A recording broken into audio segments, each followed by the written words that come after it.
Hey friends, if you wish to create and open workbooks on Microsoft Excel, then please watch this video. I will guide you through the procedure. So search for Excel in the Windows search bar and open Microsoft Excel.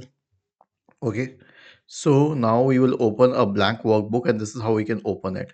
To open any new workbook, click on File, New, and then you can open a new workbook. Okay. And then you can create on Create. This is how you can open new workbooks. Okay. And then to open any other workbook that you created earlier, click on File. Ideally, you will find them in the Recent section or you can search for it, okay, using the search bar. But there are better options. You can also click on File, you can select Open, you can go to Browse, and then you can pick them up from some other location. Was this helpful? If yes, then please subscribe to the channel.